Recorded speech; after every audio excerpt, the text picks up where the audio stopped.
कांग्रेस ने राम मंदिर प्रोजेक्ट का बॉयकॉट किया, कांग्रेस ने सेंट्रल विस्टा प्रोजेक्ट का बॉयकॉट किया और अब कांग्रेस ग्रेट निकोबार प्रोजेक्ट के खिलाफ है। समझ नहीं आता कि आखिर कांग्रेस की प्रॉब्लम क्या है।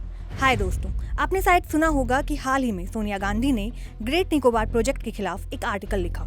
इस आर्टिकल में उन्होंने इसे न केवल इन्वायरमेंटल डिजास्टर कहा बल्कि वेस्ट ऑफ पब्लिक मनी भी बताया।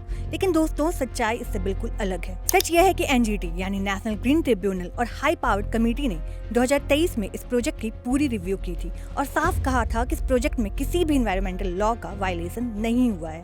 इतना ही नहीं, एनजीटी को यह भी बताया गया कि वाइल्ड लाइफ कंजर्वेशन और हेल्थ केयर के लिए पहले ही 80 करोड़ रुपए रिलीज किए जा चुके हैं। एनवायरमेंट मिनिस्टर भूपेंद्र यादव ने यह भी कंफर्म किया कि निकोबार के 82% फॉरेस्ट एरियाज सुरक्षित रहेंगे। मिटिगेशन मेजर्स लागू हैं और सूखे व शहरी क्षेत्रों में ट्रीज लगाकर इकोलॉजिकल बेनिफिट बढ़ाया जा रहा है। यूनियन मिनिस्टर का 2024 का लेटर यह भी कंफर्म करता है कि एग्जाम्पलरी मिटिगेशन मेजर्स हैं जो इकोलॉजी और डिफेंस दोनों का बैलेंस सुनिश्चित करते हैं। सबसे इम्पोर्टेंट बात, ग्रेट निकोबार प्रोजेक्ट कोई फ्री फॉर ऑल पास नहीं है। अब तक की सबसे रिगरस इन्वायरमेंटल असेसमेंट से गुजरा है। 8+ स्टैट्यूटरी और इंडिपेंडेंट बॉडीज ने इम्पैक्ट स्टडीज किए। एनवायरमेंटल क्लियरेंस में 42 स्ट्रिक्ट प्रोजेक्ट स्पेसिफिक कंडीशंस हैं, जिसमें marine life, forest, tribal consultation और डिजास्टर सेफगार्ड शामिल हैं। जहां तक कांग्रेस ने ट्राइबल कम्युनिटीज के कंसर्न्स को हाईलाइट किया है, सच यह है कि लोकल्स कांग्रेस के ड्रामे में नहीं फंस रहे। मार्च 2025 में 3 ग्राम पंचायतों में से 2 ने डेवलपमेंट एरिया नोटिफिकेशन को अप्रूव किया था। तो फिर सवाल है कि कांग्रेस इसका विरोध क्यों कर रही है। दरअसल ये प्रोजेक्ट भारत के लिए स्ट्रेटेजिकली क्रिटिकल है और कांग्रेस ने इसे डेकेड तक इग्नोर किया। वे सिर्फ डेकेड ओल्ड इनर्सिया को कन्फ्रंट नहीं करना चाहते। जब चाइना पूरे इंडियन ओशियन में डुअल यूज इंफ्रास्ट्रक्चर बिल्ड कर रहा था, कांग्रेस पैसिव रही। इतना ही नहीं, 1970 के दशक में जो कांग्रेस गवर्नमेंट ने ग्रेट निकोबार पोर्ट को हांगकांग का अल्टरनेटिव नहीं बनाया। अगर समय पर एक्शन लिया गया होता तो आज स्थिति बिल्कुल अलग होती।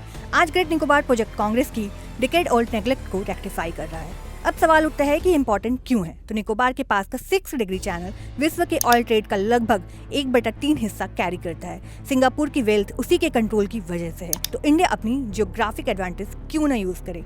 ग्लोबल ट्रेड का 40 से 50% इस कॉरिडोर से होकर गुजरता है। एशिया के लगभग 70% ऑयल इम्पोर्ट इसी रूट से ट्रांजिट होते हैं। चाइना के लिए यह मिडिल ईस्ट और अफ्रीका से एनर्जी इम्पोर्ट का की रूट है। यह प्रोजेक्ट अंडमान और निकोबार कमांड यानी इंडिया की ओनली ट्राई सर्विसेज थिएटर को भी स्ट्रेंथन करता है। भारत के लिए मलक्का स्ट्रेट केवल ग्लोबल पोजिशनिंग का मुद्दा नहीं है। कांग्रेस ने इसे दशकों तक इग्नोर किया। आज इंडिया का 60% ट्रेड और लगभग 100% LNG इंपोर्ट मलक्का से होकर जाता है। मोदी सरकार ने 2024 में गलाथिया बे को मेजर पोर्ट डिक्लेयर किया। 44,000 करोड़ से बने इस प्रोजेक्ट को स्ट्रेटेजिकली प्रायोरिटी दी। यह सिर्फ एक पोर्ट नहीं है, यह डिकेड ऑफ कांग्रेस नेग्लेक्ट के कारण बर्बाद हुए मैरीटाइम इंफ्रास्ट्रक्चर को मॉडर्नाइज करने की इनिशिएटिव है। मलक्का स्ट्रेट के पास स्थित यह प्रोजेक्ट इंटरनेशनल ट्रेड और टूरिज्म को बूस्ट करेगा। सरकार के अनुसार प्रोजेक्ट कंप्लीट होने तक लगभग 6.5 लाख लोग इस आइलैंड पर रहेंगे। एक्सपर्ट्स का कहना है कि यह मल्टी-बिलियन डॉलर इनिशिएटिव चाइना के बढ़ते इन्फ्लुएंस को काउंटर करने में इंडिया के लार्जर स्ट्रेटेजिक विजन का भी हिस्सा है। तो दोस्तों, अब साफ है कि ग्रेट निकोबार प्रोजेक्ट सिर्फ एक इंफ्रास्ट्रक्चर प्रोजेक्ट नहीं है, बल्कि भारत की स्ट्रेटेजिक सॉवरेनिटी, मैरीटाइम सिक्योरिटी और ग्लोबल पोजिशनिंग के लिए क्रिटिकल इनिशिएटिव भी है।